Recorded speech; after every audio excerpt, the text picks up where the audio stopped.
thank you so much for joining us for Coffee on the Coast. I have an extra special, awesome guest in Frank Hermans. What's up, buddy? Buddy, brothers from another mother. You do such a great job, and thanks for having me. I just came by the office, and he said, hey, you want to have some coffee talk right now? I said, yeah, let's come on right now. And by the way, I've been watching the show, doing fantastic, my friend. Man. Thanks, Loving it. So what's new with you? What's going on? Well, we got a brand new show called Booyah, Finger Road. I think you might know this. Booyah is really a tradition in northeastern Wisconsin. It's really not even known in southern Wisconsin, western, or northern. It is centrally located. Booyah, of course, is from the Belgian term bouillon, which is a French term. People came over here and they started making the beef bouillon, and there was a big Belgian settlement in the Green Bay area, which I am Belgian. Oh, really? And they spoke a language called Walloon. Walloon. Did you ever hear of Walloon? I had never heard of that. Anyway, my grandma knew a few words, that was it. No But kidding. anyway, the word booyah came into fruition in 1911 when a gentleman named Andrew Rentmeester was doing his church picnic at Holy Martyrs Picnic, and he had an interview with the Press Gazette, and instead the reporter wrote booyah instead of bouillon because he couldn't understand him. So that is the origination of the word. No kidding. Yeah, That's a little cool. history right there. Bing! By a little spelling here, a little spell check Little here. spell check, and it happens all the time in the print media. So that's where it got started, and of course the name caught on. Now, booyah is a tradition at all these church picnics throughout the area. Everybody has their secret recipe. Yeah, my mother-in-law makes a great booyah. Does she? Does she have a secret recipe? Yeah, she does. She won't let it out. So I have no idea how that even came about. So thanks for that. Well, it's chicken vegetable soup with beef. That's what I call it. No noodles. Keep the fat in or get the fat out. But it takes place at a church picnic in Green Bay called the Holy Martyrs Picnic. And back in the 80s when I was going there, it was the place, the three B's. Babes, beer, and bands. Nice. But we go back to the 1960s in this show for great 60s music. Cool. Yeah. So you're going to open up in the Meyer Theater in Green Bay. Yep. We opened up last weekend already. Oh, wow, cool. And it's going well. Yep, 4 more weekends there, and then we're coming here to Manitowoc Wednesday, February 13th. Bring your sweetheart. Be a great Valentine's Day Yeah, gift. so if you want tickets for that show, go to cccshows.org, and you can hook up with tickets. I have gone to several of Frank's shows, and they're amazing. If you haven't been to them, you are going to have a riotous, awesome time. They're so much fun, man. It's the fun. music is great. And these singers and the performers, these are professional grade people, These right? guys, they work for me full time, and they make a living doing musical theater in Wisconsin. It's really great. So you guys check out Let Me Be Frank Productions, Booyah Finger Road. Very good. All right, see? Yeah. And what's the date again? It's February 13th. So Wednesday, February 13th, Capitol Civic Center, 7:30 p.m. We'd love to see you there. Awesome. Thanks, Frank. Thanks for having me, man. Awesome. All right.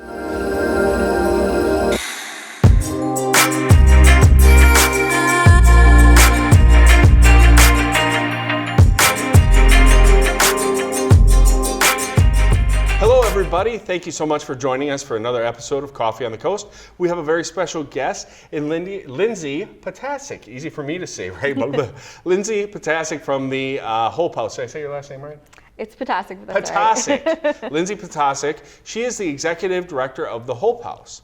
So she's going to tell us a little bit about that organization and what she does there. How are you doing today? I'm doing all right. How are you? I'm doing great now that you're here. What can you tell us about the Hope House?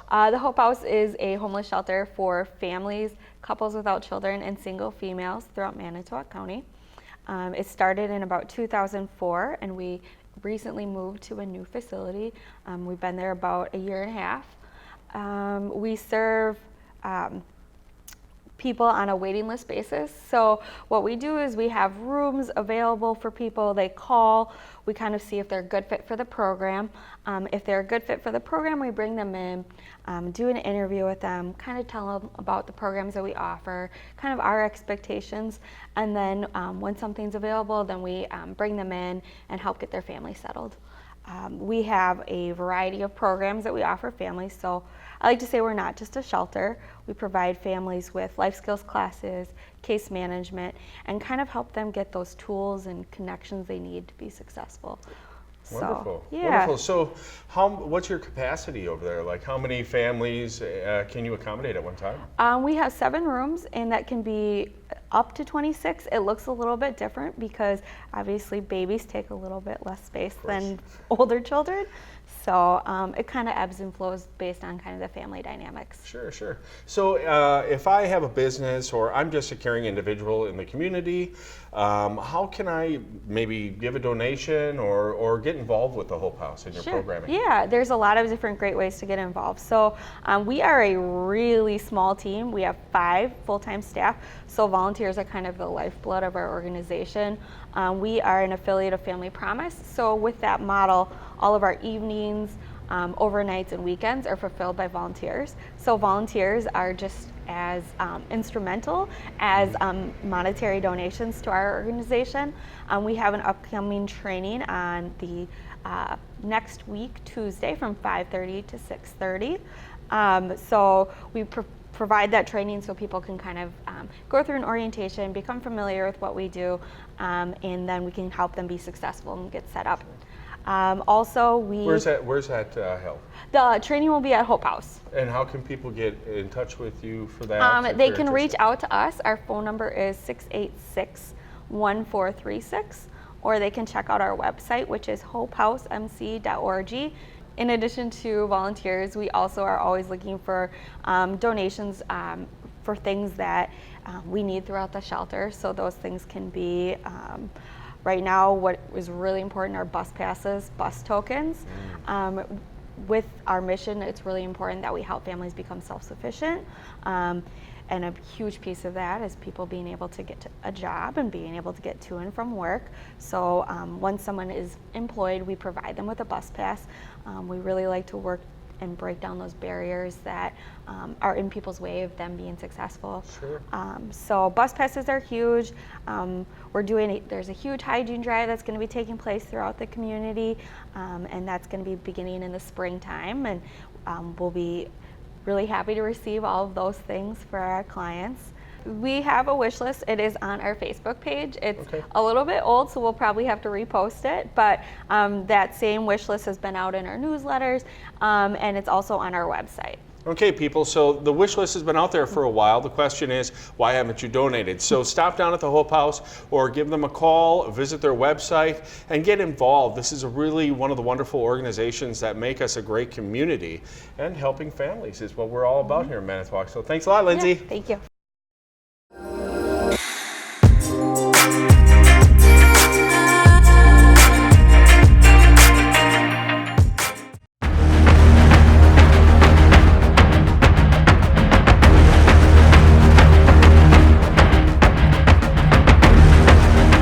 Hi everybody, thank you so much for joining us for another Coffee on the Coast. We have again this week a representative from our newly award-winning library here in Manitowoc, the city of Manitowoc, Lisa Pike. How you doing, Lisa? What's going on over there at the library? Well, we have some really fun events coming up for the teens. Our big one this month is an after-hours teen lock-in. So the teens get to come after we close at 6 p.m. on a Friday, and they have the library all to themselves, except for me and 1 or 2 other librarians that are there. So it should be a lot of fun. It's going to be February 22nd. Starts 6:30 p.m. and goes till 9. Permission slips will start being available 1 week in advance. Those can be picked up at the children's desk upstairs starting February 15th. Very cool. Permission slips are required just because it's an after-hours event. Oh, of course, of course. So they actually sleep overnight? Or is it just, do they go home at a certain time? They leave at 9. Oh, cool. So, yep. Cool. We wrap everything up fairly early. So that's good for you guys, the people that watch over there, the kids. So what are they going to be doing? What kind of activities are in that lock-in? So this month it's a themed lock-in. We're going to be doing a murder mystery dinner. Ooh. And it's going to be murder in the library that they have to solve. And it's actually going to be Cool. Mardi Gras themed because Neat. of being so close to sure. that holiday. So they're going to be able to make a mask that they can take home with them. And there's also going to be Mardi Gras type food like King's Cake, and we're going to have some swamp punch. And Wow. So should be a lot of King's fun. Cake, that's the cake with the little baby in it? Yes. That always creeps me out, but I'm sure teens would love that. What is Swamp Punch? I've never heard of that. It's just a mixture of lime sherbet and a couple different sodas. Oh, you're going to have some rambunctious teens. So if you have some teens at home looking for some awesome, fun, safe, and really cool things to do, send them over Lisa's way to do the murder mystery. And that's it. Once again, let's tell them the dates Once again, it's going to be February 22nd from 6:30 p.m. to 9 p.m. And so they can call or stop by the library to register for that. Yes, they can call and reserve a slip for pickup, Okay. or they can come in to the Children's Department at Manitowoc Public Library and pick up a slip. Awesome, super cool. Thanks for everything you guys do over there at the library. We have a great library, folks. If you haven't been in the library lately, go and check it out. There's changes happening every day, and they're awesome. And you guys are open on Thursdays. Yes, we are, regardless of what our phone message says. Awesome. Thanks, Lisa. Thanks for having me.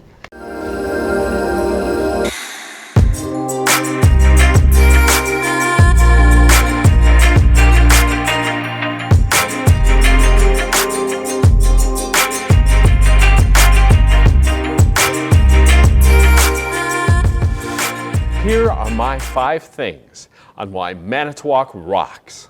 Number 5, we have a great amount of art, both in the RAR West and public art, including the new Spirit of the River sculpture. Number 4, our amazing nonprofits who work tirelessly to make our community better. Number 3, Manitowoc is a great place to work, friendly for entrepreneurs or a career path. Number 2, Manitowoc County, including Two Rivers and Manitowoc, both have amazing school systems. And my number 1 reason that Manitowoc rocks, our natural beauty. From the lake to Two Rivers to inland, we have so many beautiful parks and recreational areas.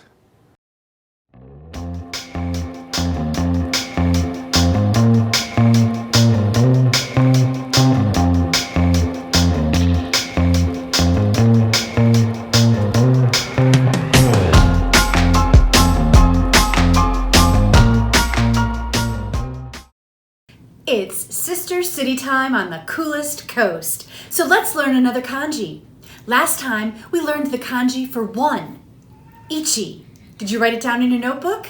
Let's learn a new kanji. This is number 2, ni. 2 simple strokes. 1, 2, with a little space between. Let's try it together. 1, 2. That's ni. Now you know your second kanji. We'll see you next time.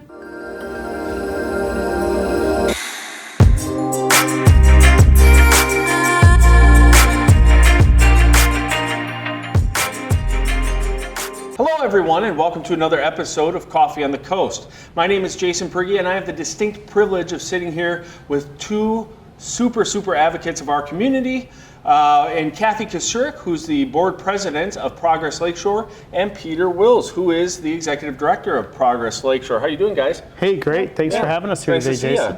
ya. So what's going on at Progress Lakeshore these days? Well, Progress Lakeshore, I mean, there's a lot of going on. 2019 is an exciting year, but one of the key things that we do is try to celebrate, some of those events that are going on and the organizations and companies that help make it happen. So one of the things that we do is our annual awards breakfast that's held in May. Oh, sure. So this year it's actually May 14th, be held at the Holiday Inn, is an awards breakfast. And so we start at like 6:30 with kind of a breakfast and networking. AM, by the way. Yeah, 6:30 a.m. It's bright and early. Yes. And that goes till 9. But we really found that we really like to highlight the projects, the individuals that make that happen, organizations, and really kind of look at those key things that are happening in the Manitowoc area. Awesome. I love celebration. We're all about positivity on the coolest coast and trying to bring more positive things to the lakeshore. So this is a good opportunity for people to come and check out all the great things that are happening. Do you have to be a Progress Lakeshore member to attend, Kathy, or what's the... Nope, you can sign up if you're not a member. We have our nominations open right now for the super. various awards that we're going to be giving out that day. And you have them all memorized, right? I have them memorized. Yeah, yes, you looked down at your sheet. That's great. Right. So what are the various awards? So number 1 is entrepreneurial. So basically what we look at is, really the heart of a community is the businesses, and most of those businesses get started right in our area. Sure. So we really look at those entrepreneurs that, really help, much like your organization, that really help, get things started and move things on. And one of the key things with Progress Lakeshore, we work with a lot of those folks, but, you even look at some of the most famous, companies now today, Facebook, Amazon, all of those are relatively new companies that are entrepreneurship. So that's a key, one of the key ones that we tend to celebrate. And then it's our neighborhood development award. So we really look at, redeveloping buildings, reuse, really that reinvestment, whether it's our downtown or other areas. So much of it now isn't necessarily, going out and just building something in the green space. That's great, but it's also trying to, like this, where you're trying to reuse a space and celebrate those companies that have really done that. And then it is the corporate investment. So it is that, okay, so maybe a company did, do an addition to a building, maybe they have built a new building, other investment that they've really done to help make our community move forward. Cool. So that's one of the other ones. And then we also do is our economic accelerator. So we really look at whether it's an individual or organization that really helps drive this economic growth. Sure. Might be that that's their job, or it might be that that's just their key interest, that they're a volunteer, or that they're involved. Sure. And then lastly, we really tried to, how do we really celebrate those other organizations that are really having an impact? And so we call it the Community Enhancement Award. And so we really look at, you name it, if it's, positive impact on the community, I think is something that you really share a lot here, and I think that's what we're trying to capture. How do we really look at some groups or individuals or organizations that are really trying to move the community forward and really have that positive impact? Well, let's celebrate them. So so you can click on there. We actually have some criteria. We want to know a little bit about these organizations. What do we do? Because we really try to be pretty systematic in understanding. Here's how we qualify for it. Here's what we how we judge this. And so we have our governance committee, a group of individuals, both board members and community members, that kind of come together and look at this, and then really and celebrate these folks in May. Sure. So Kathy, what's the past winners? Is there a past winner that maybe stands out, or their impact on the community? Sure. So last year, Lakeside Foods won the Corporate Development Award. Corporate investment, right, corporate investment, because they made a huge expansion in the community to their current location. Yeah, that was like, what, 40 million or something like that? Somewhere between 30 and 40, and I mean, for a 130-year-old company investing in an area. And they've been around a long time, so it was great to see them invest locally. And I know they had other options, but they decided to invest here in Manitowoc County, which is great. That's great. So there's a lot, it's a very prestigious award to have that given to you. Wow, Lakeside Foods, we're really thankful for them. And you guys are doing a lot of great projects, and we're going to talk about that on the next segment with Peter and Kathy. So stay tuned for next week, and we'll check that out as well. Thanks everybody for joining us. Thanks you guys. Thank you. Thank you.